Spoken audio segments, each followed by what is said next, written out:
Dreamscape presents Wedding at the Riverview Inn by Molly O'Keefe. Narrated by Tanya Eby.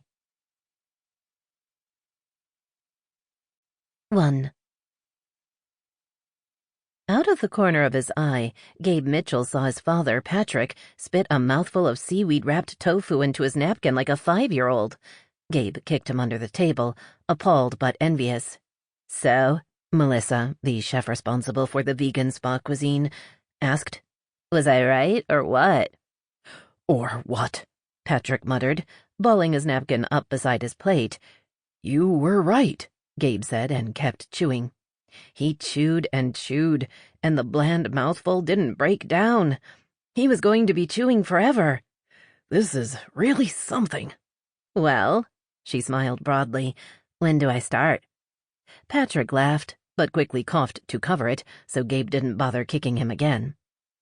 He managed to swallow the bite in his mouth, took a huge sip of the unsweetened berry smoothie to wash it down, and was appalled to discover she'd somehow made berries taste bland, too.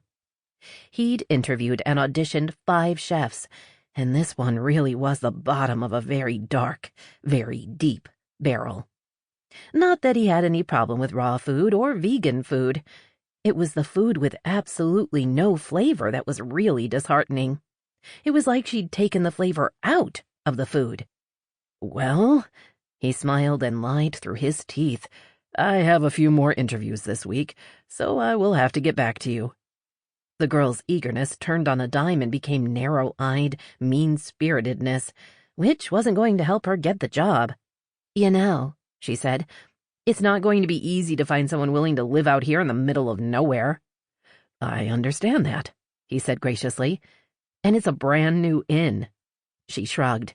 "It's not like you have the credentials to get a—" "Well, then." He stood up and interrupted the defeating diatribe before she got to the part about how he was ugly and his father dressed him funny. "Why don't you gather your equipment and I'll call you if—" "And that's another thing." Now she was really getting snotty. "Your kitchen is a disaster." That one hit him in the gut. Or maybe it was the seaweed finally working its way through his system, but he was suddenly at a loss for words. "You know how building projects can be." Patrick stood, his silver hair and dashing smile gleaming in the sunlight. 1 minute shambles, the next state-of-the-art. "You must be in the shambles part," Melissa said. "Very true, but I can guarantee within the week state-of-the-art." His blue eyes twinkled as though he was letting Melissa in on a secret. It was times such as these that Gabe fully realized the compliment people gave him when they said he was a chip off the old block. Sample complete. Ready to continue?